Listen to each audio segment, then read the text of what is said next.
بسم الله الرحمن الرحيم والحمد لله رب العالمين والصلاة والسلام على محمد النبي الخاتم الأمين ولا إله إلا الله وحده لا شريك له له الملك وله الحمد يحيي ويميت وهو على كل شيء قدير بيده الخير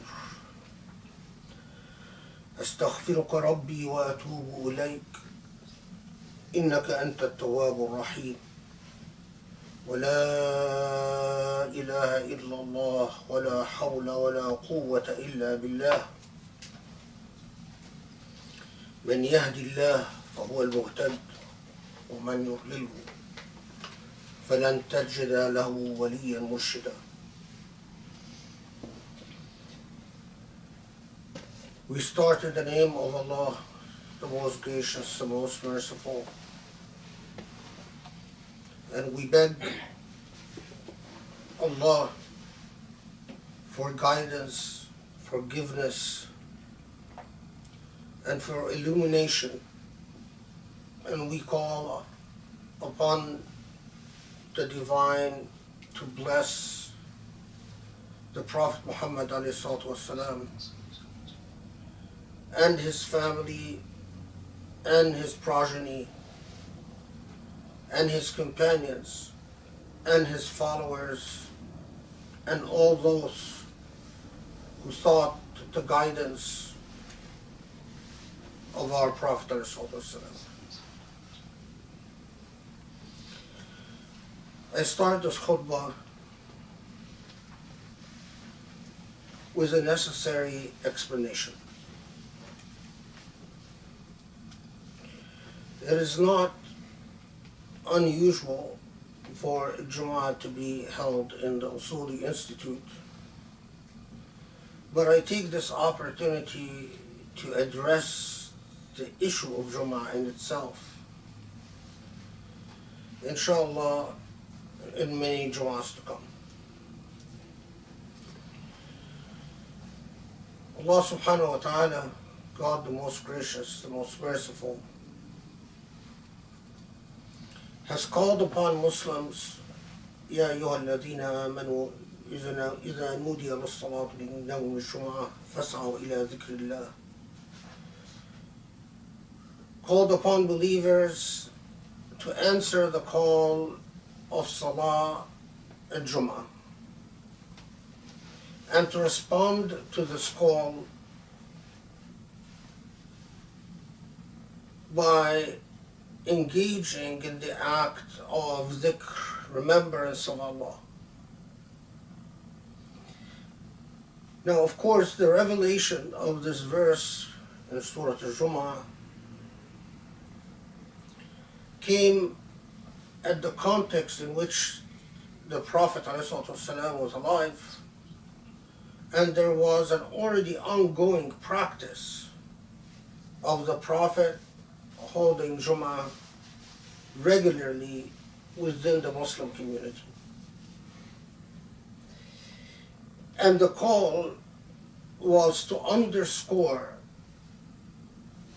that Muslims should leave their earthly affairs, if they're engaging in trade or business or whatever other affairs, to set that aside and to come together to remember Allah and pray Jum'ah. Importantly, Jum'ah, and those that look into the fiqh of Jum'ah, it was not simply a prayer of 2 rak'ahs and that's it, and you go on with life. It was an event. It was an event that rekindles the faith and that ignites a sense of the individual connected to a collectivity connected to a nation, an ummah, that is connected in turn to God. The center of the Muslim community was the mosque. It was a vibrant place where all the important events of the Muslim community took place, and it was also the heart of the decision-making process. And in Jum'a, the remembrance of Allah was done within the context of the entire community taking an accounting of itself. So what was discussed at Jum'a was often the affairs that were most pressing for the entire community. After the death of the Prophet ﷺ, the tradition of Jum'a within the context of the centrality of the mosque as a cultural space in which Muslims fettered out their affairs while consistently remembering that their collective affairs are inherently and intimately tied to God, continued on.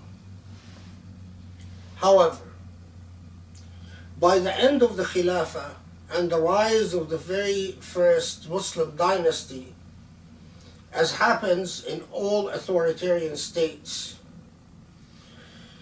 the Umayyad dynasty sought to control the space of Jum'a, and sought to do so by pressuring the fuqaha to agree with the idea that the state must appoint the imam that gives the khutbah at Jum'ah.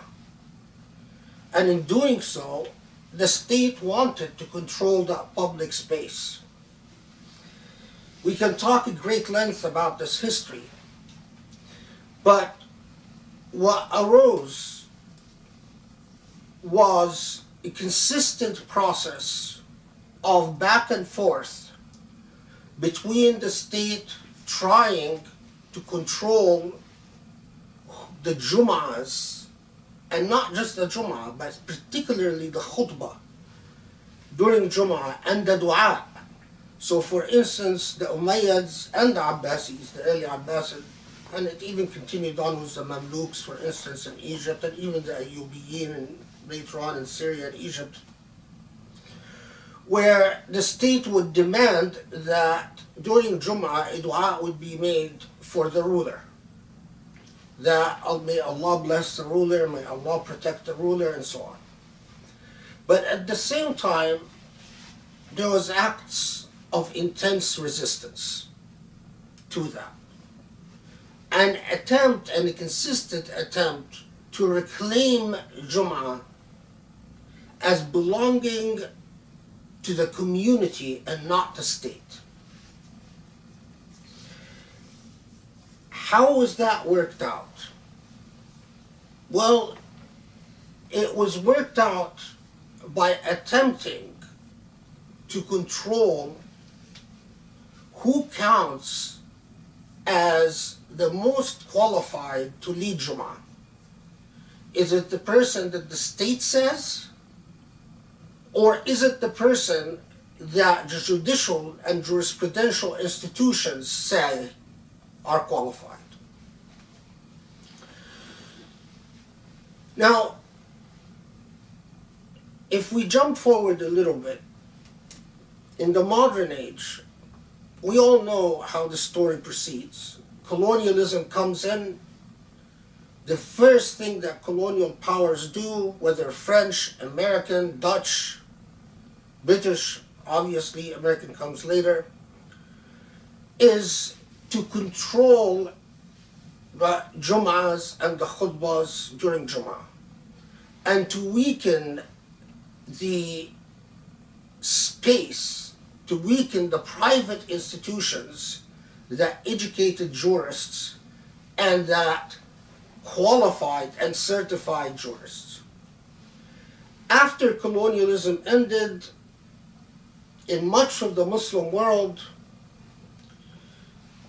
the mosque became the ownership of the state, and the state not just controlled who would be an imam in a mosque, but what the substance of the khutbah is. Now, although the sunnah of the Prophet ﷺ is clear that the khutbah is an integral and an essential part of the Jum'a itself. It's not just a prayer. And the sunnah of the Prophet ﷺ is full with exhortations that you must listen attentively to the khutbah. After colonialism, there became a culture of apathy and disinterest. Khutbahs all over the Muslim world, since they became controlled by the state, became irrelevant and marginal to public life. It became common for Muslims to go to Jum'a, and if they sit at the khutbah, to daydream, to think about everything else in the world, about your bills, about your work, wait until the khutbah is over, do your 2 prayers and run out. That became common practice. That is not the spirit of the Quranic call, إِذَا نُودِيَ لِلصَّلَاةِ مِنْ يَوْمِ الْجُمْعَةِ, that if there's a call to prayer, this is not the spirit of Jum'a. Jum'a is supposed to be a renewal, a spiritual renewal for the Muslim community. So that while you renew yourself, you wash yourself in the light of Allah 5 times a day, once a week, you renew and reinvigorate as a community, as a collectivity, your commitment to Allah, and to take an accounting of the things that concern your community the most, and to sit and to pay attention and to reflect and to ponder and to make the end of the week, which was supposed to be the Jum'ah, a crowning event of remembrance of Allah. Now, for many years, and those of you who know me know that for about 20 years, my nature is that I am very cautious whenever I break with established precedent about anything. My training is to respect the efforts of those before me, the efforts of learned people before me. So for 20 years, I would resist the idea of saying it is acceptable for someone to join a Jum'ah remotely. Now, having said this, though, I must clarify that although jurisprudentially cautious, I know that the matter is far more complicated than this. And I'll explain why in 1 second. The problem, though, is that we Muslims as immigrants to the West, although we do not necessarily have the authoritarian states, in some places like France, the state does interfere with Jum'ah and does appoint the imams. But Muslims who do not even have to labor under an authoritarian state, and where they can recreate that space that the Quran called for, largely as immigrants, they carried the baggage, all the illnesses and diseases from back home to their new immigrant lands. And so Jum'a remained an uninspiring space for most Muslims praying Jum'a all over the West. And unfortunately, for 20 years or more now, I've noticed a consistent and systematic deterioration in the quality of Jum'ahs. The reason for that, it's a big topic, maybe inshallah we can take it on in other times, but the reason for that basically is the problem of imamah. There are rules for Jum'ah. The fuqaha said, as I referred to earlier, that those who lead Jum'ah should be the most learned. If not, then those who know the Quran better, aqra'ahum the Quran, or those who are most intimate to the Quran, and so on. But the most learned is a very pressing criteria. The Sharia, which is the path of Allah, the path of God, is like a lantern, a beacon of light. But that lantern could be carried by a person who sees, a person who has eyes and can see his way or her way, or it could be carried by a blind person. The Sharia is still a lantern, but who is carrying the Sharia? Is it a seeing person or is it a blind person? All over the non-Muslim world, Muslims in the West, we find that because Muslims have lost their touch with Sharia,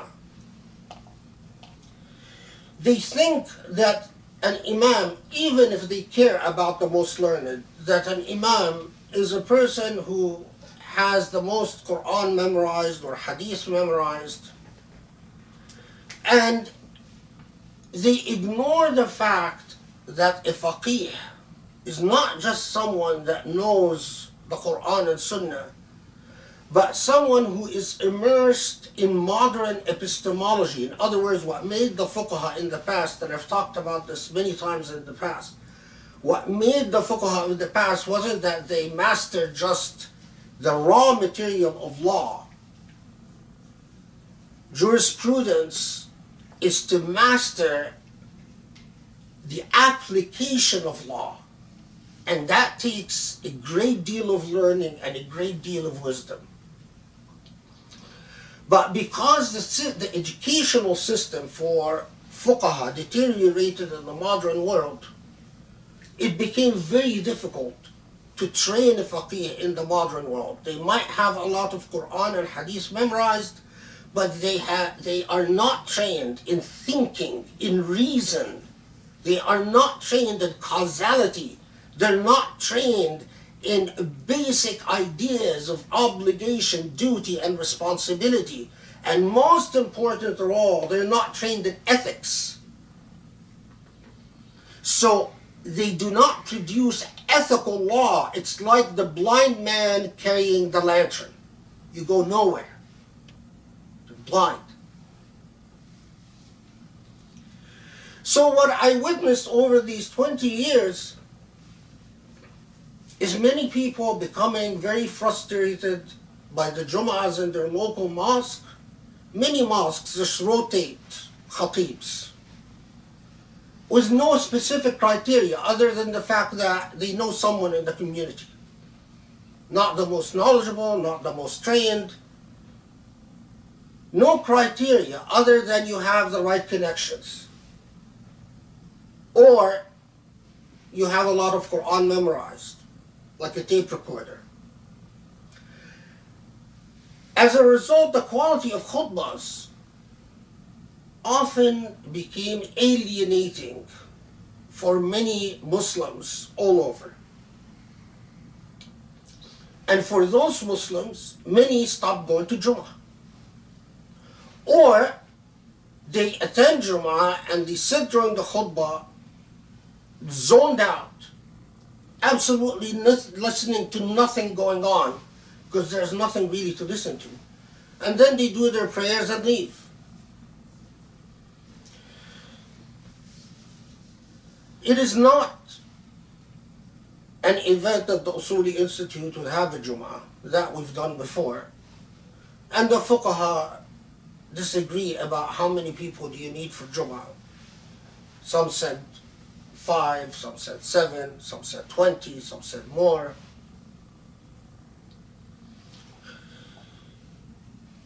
The issue, though, is the invitation for those who are unable to be with us physically to join us virtually. And here I'm going to tell you why I finally accepted this idea. First, I take you back to an interesting side note.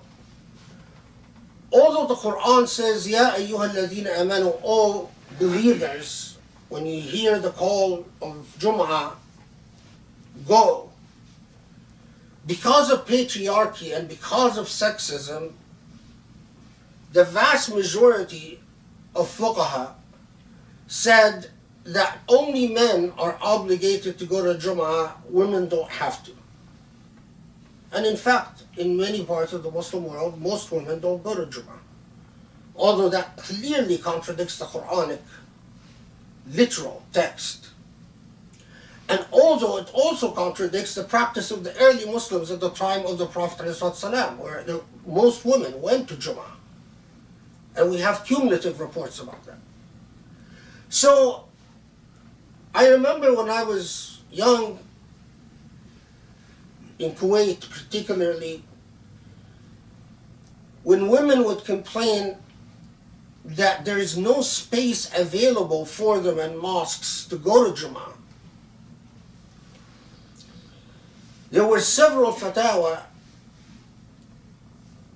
that said, well, you know, sorry, the government didn't create space for you in mosques, but what you should do is follow Jum'ah on TV and pray with the imam. This is a very old fatwa. So for those who think this virtual Jum'ah thing is new, it actually goes back to the 60s, even 50s. So women for decades have been praying Jum'ah virtually.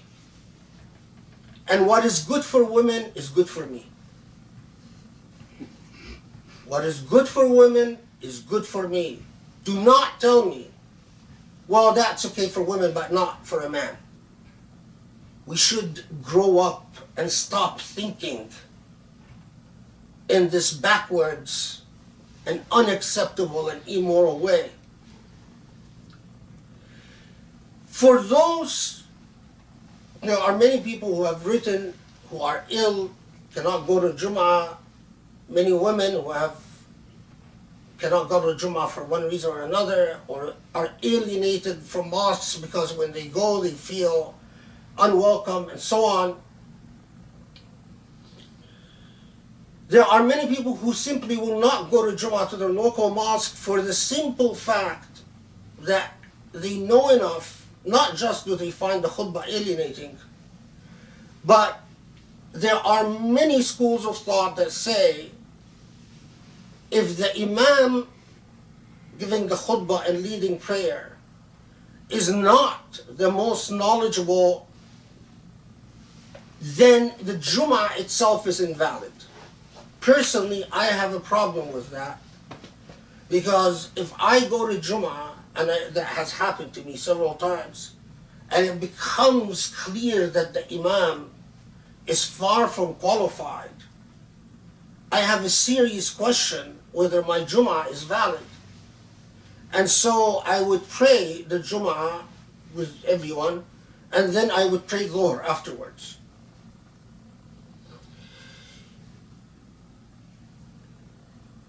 I am not, the point though, is not to challenge anyone and not to compete with anyone. All of those who are happy, all of those who go to Jum'ah and are fine with their imam and their khutbah, please do so. Being physically with the community is always preferable. But for those who are unable, or those who are marginalized, or those who are disaffected, and they want khutbah that brings back what is authentic and legitimate to them and what is just jurisprudentially more correct, then they're welcome to follow this Jum'ah. That's the way it should work. Now, having said this, let me say that the Hanafis have for a long time held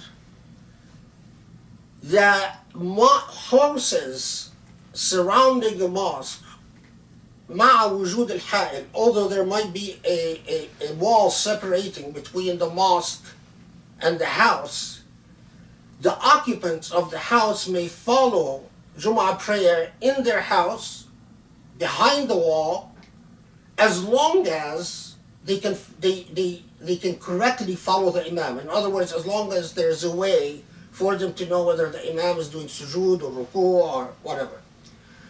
The Malikis said that people can follow the imam in Jum'ah even if there is a river separating between the houses and the mosque or wherever Jum'ah is held, or even if there are roads separating. So the Maliki said space is not the issue.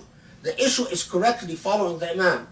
So of course, as usual, there's ignorance in our age, and there are people who think, no one has ever said that you can follow Jum'ah without being physically present. In reality, that's not true.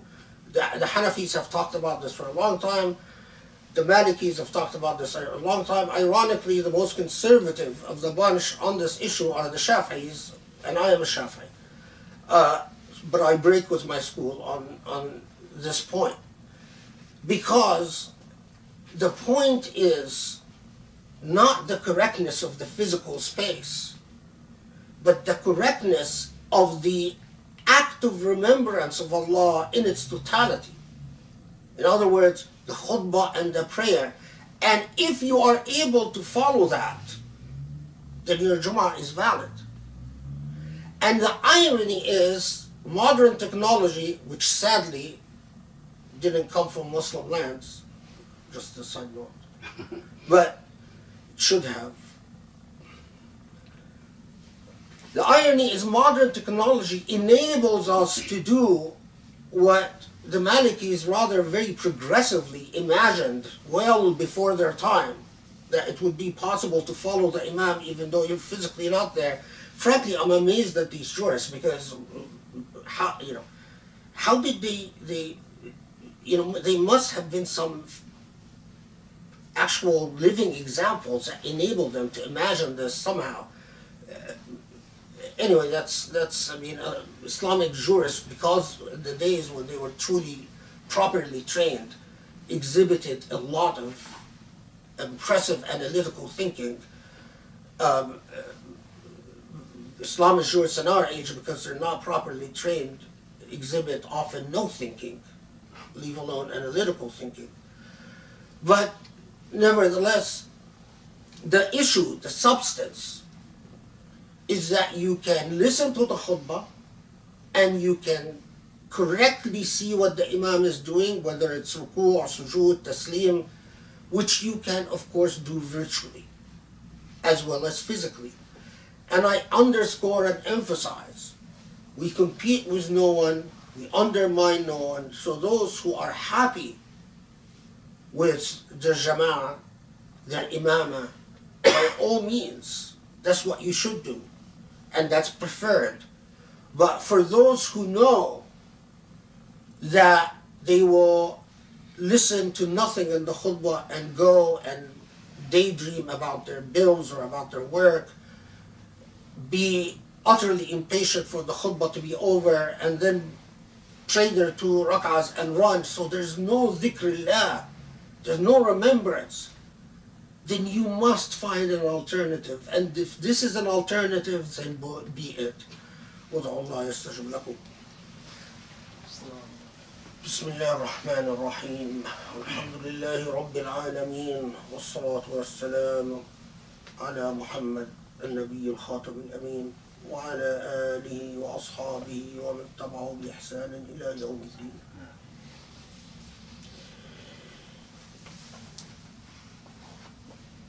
For 30 years,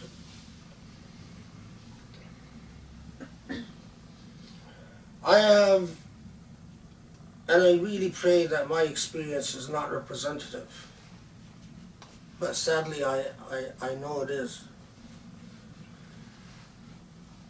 The more knowledgeable and trained you are, the less access you will have to the podium of Jum'a in our Islamic centers in the United States.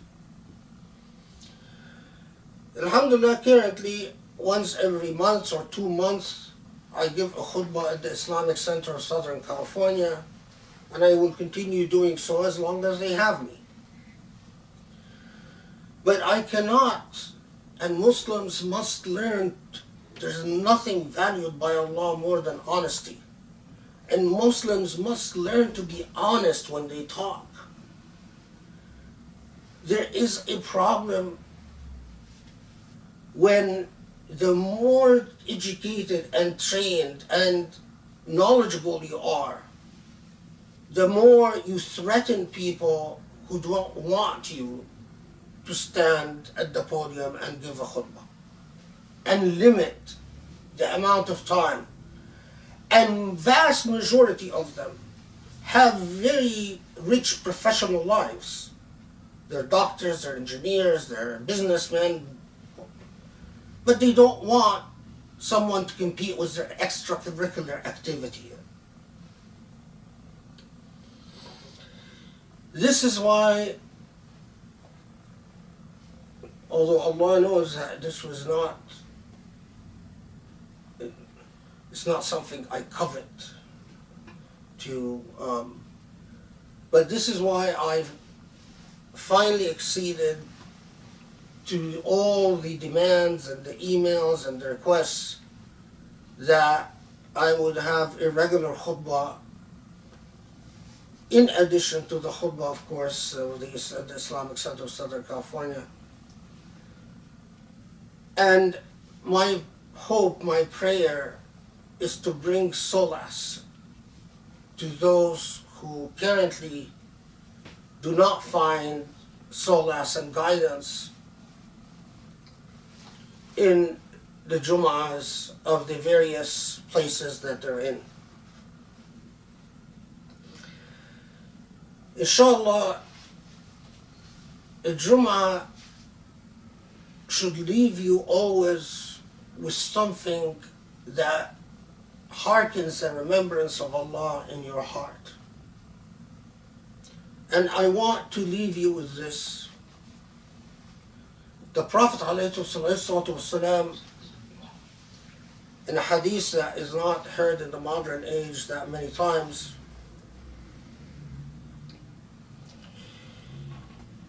praised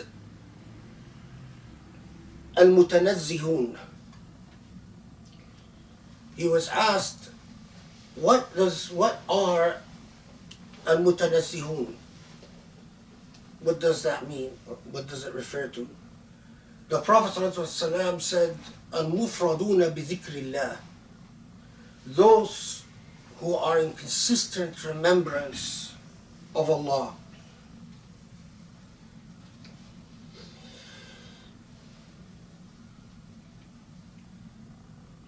Then the hadith is rather long, so I'm just going to jump to the end, the last part of it. The Prophet ﷺ continues on, and I'll say it first in Arabic. أول ما أعطيهم أن أقذف النور في قلوبهم فيخبرون عني كما أخبر عنهم.